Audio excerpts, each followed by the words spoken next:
Amara's hand shook as she tried to stand up from her sleeping mat. Her legs felt like thin sticks that might break at any moment. She was so hungry that her stomach had stopped making noise. It just hurt now, a deep aching pain that made her want to cry. But she didn't cry. She never cried where anyone could see. Her husband, Kofi, used to love her. He used to bring her the sweetest mangoes from the market. He used to hold her hand and call her his sunrise. But that was before the weaver bird woman came to their village. That beautiful stranger, with eyes like honey and a voice like music, had built her nest at the edge of their compound 3 moons ago. Now everything had changed. Everything.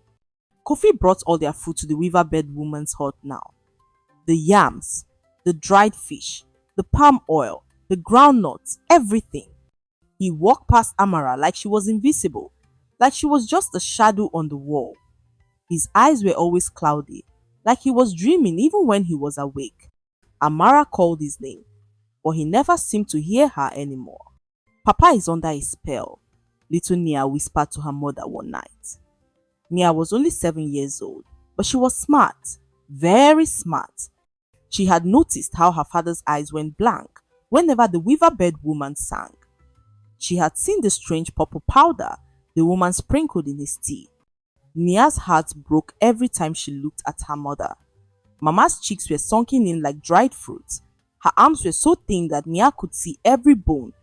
Her beautiful mama was disappearing right before her eyes, fading away like morning mist, and nobody else seemed to notice. The neighbors walked past their compound. The relatives stopped visiting.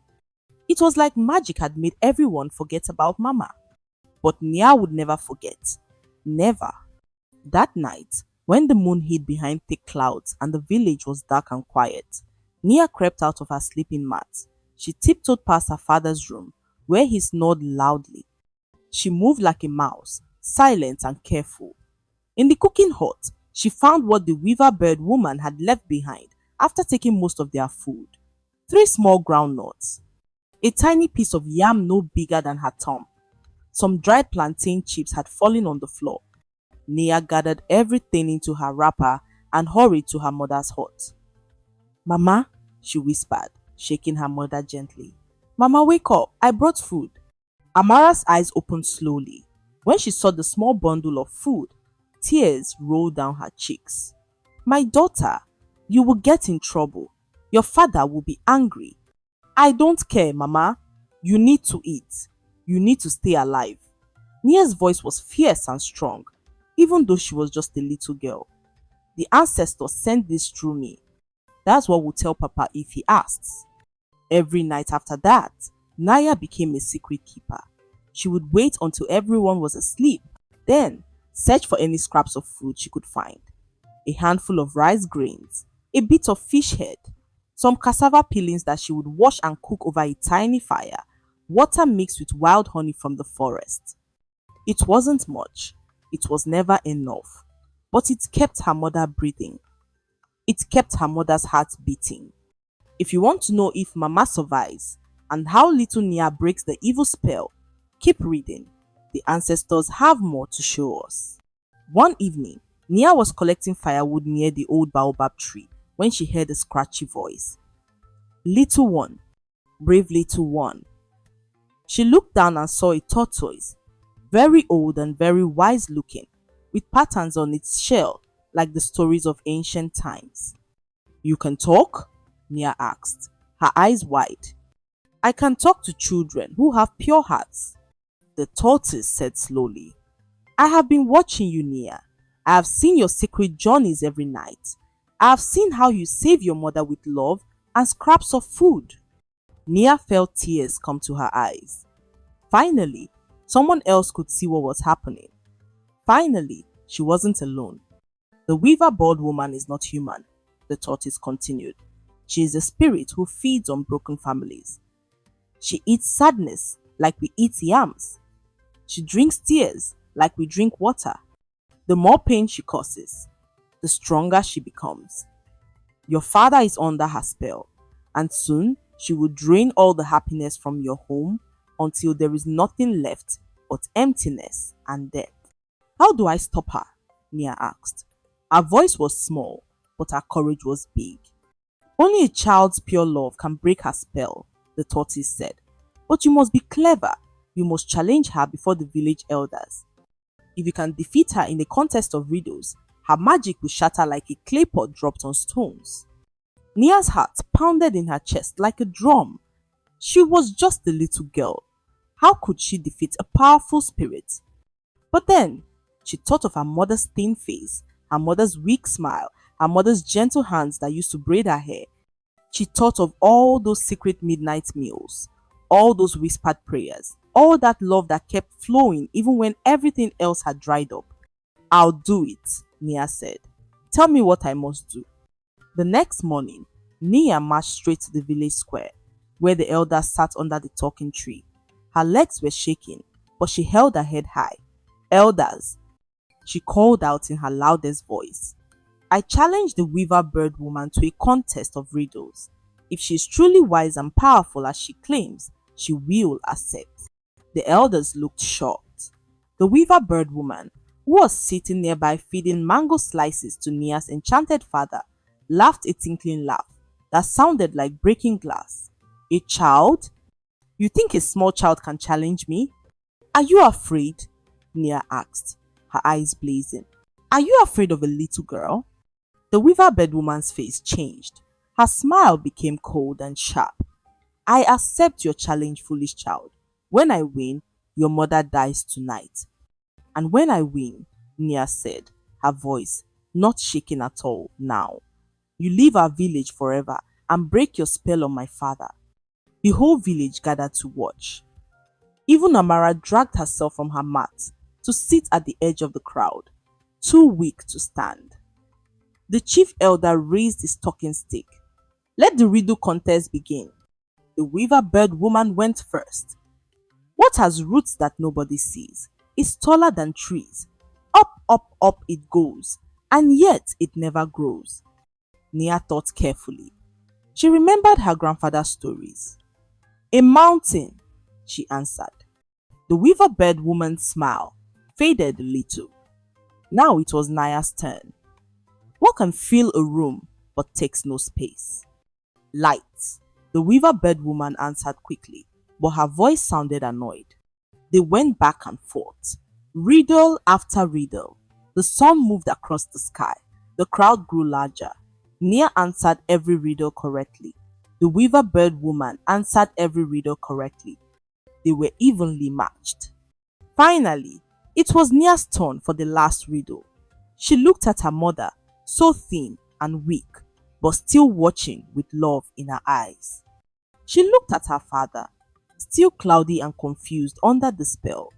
She looked at the weaver bird woman, whose beauty was starting to crack like old paint, showing something dark and ugly underneath. Nia took a deep breath and asked the riddle the tortoise had taught her. What becomes stronger when it is divided? What grows bigger when it is broken? What feeds more people when it is shared? The weaver bird woman's face went pale. Her hands started to shake. She opened her mouth, but no words came out. She tried again. Nothing. The crowd leaned forward, waiting. The chief elder counted slowly. 1, 2, 3. I don't. The weaver bird woman's voice cracked. The answer? Nia said clearly. Is love. Love becomes stronger when it is divided among more people. Love grows bigger when hearts are broken open. Love feeds more people when it is shared freely. This is the moment when everything changes. Do you feel it? Keep reading to see the magic break. The instant Nia spoke the answer, a great cracking sound filled the air like thunder. The weaver bird woman screamed. Her beautiful face twisted and changed. Her arms became wings.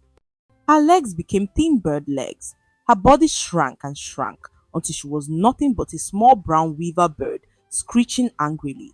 She flew up into the sky and disappeared over the trees, never to return. Kofi blinked like he was waking up from a long sleep. The clouds cleared from his eyes.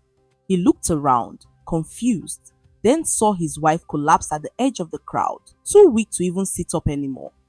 Amara! He screamed, running to her. My wife! My love!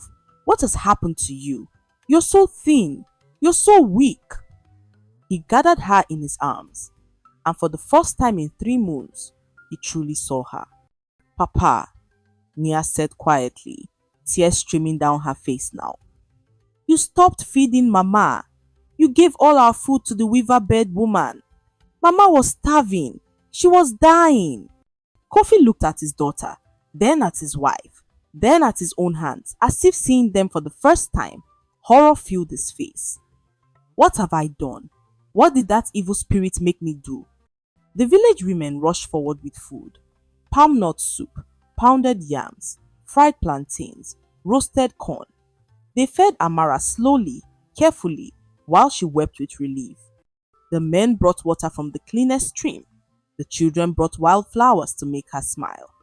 But it was Nia who held her mother's hand and whispered, You're safe now, Mama. I will always take care of you. Always. Amara pulled her daughter close with what little strength she had. My brave girl, my calabash of hidden kindness, you saved us all. As the days passed, Amara grew stronger. Her cheeks filled out. Her arms grew flesh again. Her laughter returned, bright and beautiful. Kofi never left her side, bringing her the best food from the market, singing to her, begging her forgiveness every single day.